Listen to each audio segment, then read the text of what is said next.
arrivez, c'était un garage. Oui, Vous achetez le garage. voilà. Qui était d'ailleurs avec cette porte. Donc il n'y avait pas de porte là. Et soit c'était ouvert à la rue. Je ne sais pas si vous vous souvenez dans quel état était la rue des Douves avant qu'elle soit ouverte. Donc on ne pouvait même pas écouter la radio, il y avait un boucan là-dedans, ça vibrait. Et soit je fermais, j'étais comme dans une grotte en fait. Voilà. Alors donc vous arrivez ici. Bon, vous aviez eu une expérience de tissage d'après Ah oui, une grosse. ancienne. Oui, une très grosse, oui, oui. J'ai eu un gros parcours en tissage. Oui. C'est ça. Et alors vous avez décidé de faire du tissage ici. Voilà, C'est comme ça que ça s'est passé. voilà. Bon, alors le matériel, Et ça, je l'avais. il était où? Eh ben, je vous dis, ah ben, il était déjà dans ma maison. Enfin, il y en avait un peu partout. Lui, il a toujours été trimballé. J'en avais dans la maison où j'étais. Ça, on l'avait. Lui, il était démonté dans une autre maison. Lui, je ne l'avais pas encore. Lui, je ne l'avais pas encore. Et lui non plus. Et j'en avais un autre à la place qui a été démonté. C'était je les stockais, quoi. Alors, vous avez donc tout ramassé ici, Ouais. petit à petit, sans doute. Ben, quand j'ai déménagé, ils se sont retrouvés en morceaux ici. D'où le copain qui me dit, mais qu'est-ce que tu fais? Pourquoi tu les montes pas, tes bouts de bois là qui traînent? C'est comme un métier qui est démonté, bout de bois. Et oui. Et voilà. Mais c'est des très bons matériels qu'il y a ici, mine de rien. Donc oui, donc ils étaient là, et puis je les ai remontés, puis petit à petit, j'ai acquis d'autres métiers. J'en avais pas autant quand je suis arrivé, j'en avais 2. J'en avais 3, en fait. Hein? Là, j'en ai 5 maintenant. Et vous nous décrivez alors une rue bruyante, Ah ben, ah oui. mais vous vous souvenez des pavés? Ah ben oui, les trous et les pavés. Et moi, la première fois, je venais de la campagne, on était en train de tout repeindre, je dormais en haut, la fenêtre ouverte, par terre, on avait foutu un bordel partout, il n'y avait pas de chambre, donc c'était Antonin qui avait gardé la chambre. Et j'étais même avec ma mère, on dormait par terre, la fenêtre ouverte, je n'avais pas dormi de la nuit. Et à 4 h du matin, il y a quelqu'un qui passait, ça vibrait partout, je ne vais jamais pouvoir vivre là. Mais elle est à nouveau bruyante là. Ouais, parce qu'elle est sur les GPS, c'est un trafic incessant de voitures qui passent, le matin et le soir, c'est incessant. Et oui, Entre ça permet 7 heures et d'éviter sans doute la cour de la Marne, peut-être Oui. Et depuis qu'elle est refaite, cette rue, parce que par contre, il y avait moins de voitures, parce que les gens hésitaient à la prendre, elle était vraiment déglinguée. Hein. Mais c'était une horreur. Ouais, il y a des gens qui se tordaient les pieds, mais même les trottoirs étaient déglingués. Ah, Donc tu tordais les pieds en marchant, les camions, il y avait un énorme... Mais un jour, il a pété 4 voitures, il y a un mec qui a pété 4 voitures dans la mienne. Il était avec une Mercedes, il était bourré comme un coin, à fond la caisse. C'était l'époque où il y avait encore des containers publics. Là, il y avait un gros container, tant qu'on n'avait pas encore les containers là de Juppé, là. Et donc ces containers, ils étaient mis avec un petit rebord en béton, tu vois, comme ça, puis le container était à l'intérieur, mais un gros bazar. Hein. Voilà. Lui, il a pris le truc en béton. Il a fait valdinguer le container qui a atterri devant la porte, 20 mètres plus loin ou 30 mètres plus loin. Il s'est enquillé. Moi, je me garais toujours devant l'atelier, mais là, quelqu'un s'est garé à ma place. Donc moi, je me suis garé derrière. Il s'est enquillé la nana, sa bagnole était neuve, qui a enquillé ma voiture. Moi, j'ai enquillé une voiture. Il y a 4 bagnoles qui ont été sinistrées, et il s'est barré. En fuyant de lui la mort, il s'est barré. La première bagnole, elle était morte, explosée. Mais ce qui est drôle, c'est qu'il n'est pas explosé par le bas. Il s'est pris le pare-brise à l'arrière de la voiture. Donc et il est reparti quand même. Voilà, donc il a dû se prendre le trou, j'en sais rien, ça a dû dévier. Mais c'était incroyable cette rue. Moi, je l'aimais beaucoup, j'ai toujours aimé cette rue. Je l'aimais beaucoup avant. C'est vrai que ça secoue moins le fait qu'il n'y ait plus les pavés, mais j'aimais beaucoup la rue avant aussi. Hein. Vous trouviez qu'elle avait Elle avait charme? plus de charme, oui. Là, elle est très aseptisée, et puis Oh, elle est beaucoup moins belle, mais il y a quand même la belle lumière. Hein. Il y a des arbres. Et il y a des arbres, c'est pas mal. Vous préfériez avant ou vous maintenant? Moi, je vais dire un truc qui va vous faire rire. Ma mère a toujours été gênée parce qu'elle était née rue des Douves. Elle trouvait que ça faisait pas chic. Eh oui. Eh oui. Et oui. Quartier populaire. Oui. Quartier d'émigrés, Bon, quartier populaire. C'est une personne qui avait beaucoup d'humour. Hein.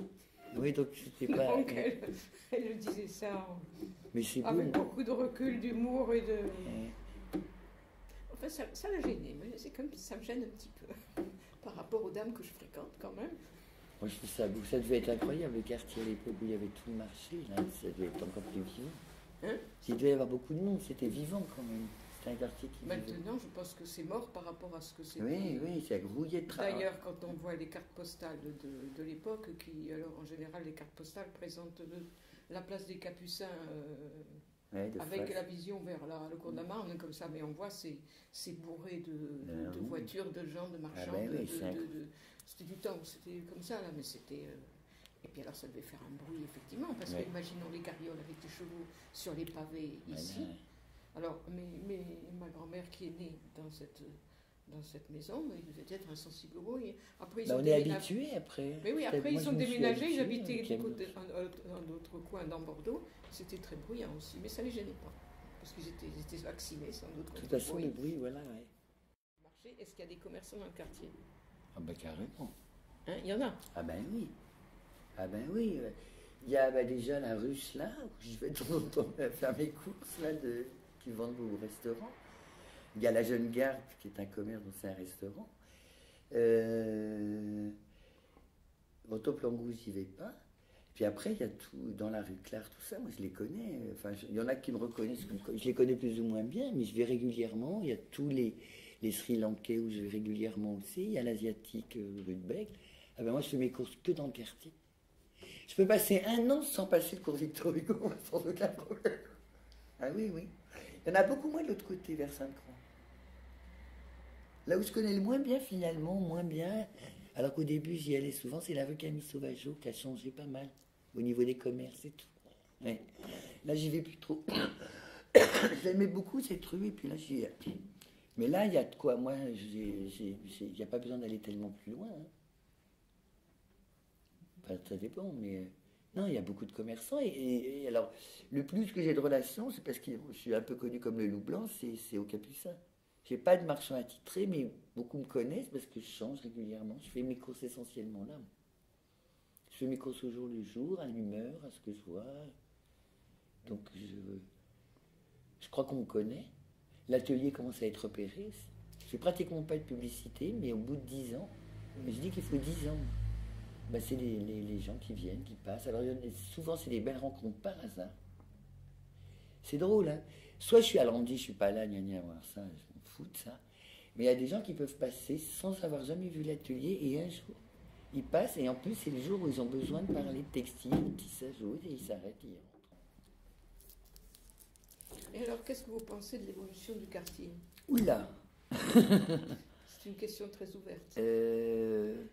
Je ne sais pas par où on peut commencer. Déjà, je ne le vois pas bien, je ne l'ai pas bien vu. Je ne suis pas sûr que je l'ai encore bien perçu, correctement, bien. Je ne me balade pas assez depuis 2-3 ans.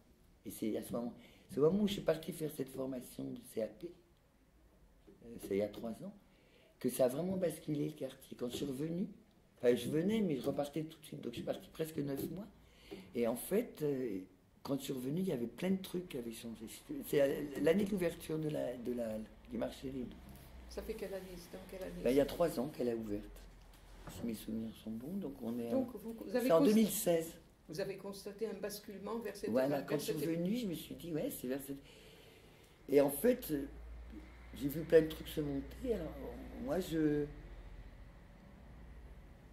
qui m'a chagriné, c'était des années avant, c'est le fait que des gens soient virés. Ce qui m'a fait peur, c'est les regroupements d'immeubles pour faire des grands appartements. Ça veut dire une autre clientèle, ça veut dire, voilà. Il y en a eu beaucoup, parce qu'à Saint-Michel, il y a beaucoup de petits plateaux. Donc il y a eu pas mal d'appartements qui ont été refaits un peu artificiellement, pour faire des plus grands plateaux, etc. Des choses comme ça. Donc forcément, ça veut dire une autre clientèle. Ça veut dire donc une autre manière de consommer. Voilà. Et par contre, moi, ce que je pense profondément, là où je pense que c'est pas pire qu'ailleurs, c'est que partout où on se balade dans les villes, elles sont très uniformisées. C'est pas typique à Bordeaux. Toutes les villes européennes sont en train d'être un peu sur le même schéma et de se ressembler. Moi, je suis toujours bien dans ce quartier. J'en pense que la bouffe est de plus en plus chère et dégueulasse. J'ai acheté des topinambours l'autre jour, j'ai jamais eu des topinambours aussi calibrés. Elle nous fait croire que c'est des vieux légumes oubliés, mais ils sont tous complètement modifiés pareil. Là, oui, là, ça fait peur. Donc, il faut choisir. Puis après, on a du pot quand même ici. Hein. Alors, dans ce quartier, est-ce que vous avez l'impression que les gens, la population a changé? Oui. C'est la population qui a changé. Bon, l'habitat a changé, ça c'est sûr. Oui. Mais l'habitat, et puis par exemple la rue de l'été Goulonnet, il y a eu des transformations à ce niveau-là. Oui. Mais au niveau des gens qui y habitent, est-ce que vous avez constaté, vous, un petit peu, je dirais pas de l'extérieur, mais enfin, à voir comme ça de tous les jours qu'il y avait c'était pas les mêmes gens que vous rencontriez et que vous croisiez. Oui. Et puis même qui passent et qui rentrent dans l'atelier, mais carrément. Ah oui, oui. Puis moi, la rue des Douves, je l'ai connue pratiquement vide. Là, il y avait, dans les deux lots de ces deux maisons, c'était vous avez peut-être connu Vivez, des Espagnols, qui faisaient des soufflets pour les... Oui. C'était une grosse entreprise, ils avaient un atelier, ils avaient de la forge, deux forges, atelier cuir, atelier bois. Et à la fin, il y avait que la mère qui habitait avec son fils dans 800 mètres carrés, dans les deux maisons. Il y en avait partout. C'était dingue. Il y avait personne. Donc moi, je vivais, les volets étaient tout le temps fermés. Par contre, il y avait écrit Vivez en gros sur la porte. D'ailleurs, ça m'a aidé chaque matin. Il fait bon, attends, il faut y aller. Non, mais c'est vrai en fait. Mais ça, c'était fermé. Ça, c'était complètement délabré. C'était habité, mais c'était complètement délabré. Là, ça reste un parking. Les deux maisons, côte à côte de la mitoyenne, elles appartenaient à la Cube. Elles n'étaient pas du tout refaites. La maison en triangle de votre grand-père, elle était en ruine. Hein. Tout ça, ça a été fait, tout ça dans les peut-être 5-6 ans, quoi. Et donc, la rue des Douves, il y avait la vie de quartier de la rue des Douves, c'était la moitié de la rue. Parce qu'il y a le bas de la rue des Douves, il y a le haut de la rue des Douves, c'est pas la même ambiance. Je te promets que c'est vrai. Non, mais ça, nous, on appartient plus à la place André Meunier, là, c'est plus Capu. Et il n'y a pas tellement forcément de relations. Ah, il y a le haut de la rue et le bas. Elle est longue, la rue des Douves. C'était moitié-moitié. Oui, mais moi, j'avais plus de relations de voisinage. c'est à la frontière. Non, mais là, on parle du voisinage et autour. Et effectivement, on se connaissait tous et on était tous solidaires. Moi, j'avais un voisin, j'ai oublié quelquefois de fermer la porte de mon garage. Alors, il rentrait vite, il appuyait sur le bouton, il la fermait. Elle va la fermer.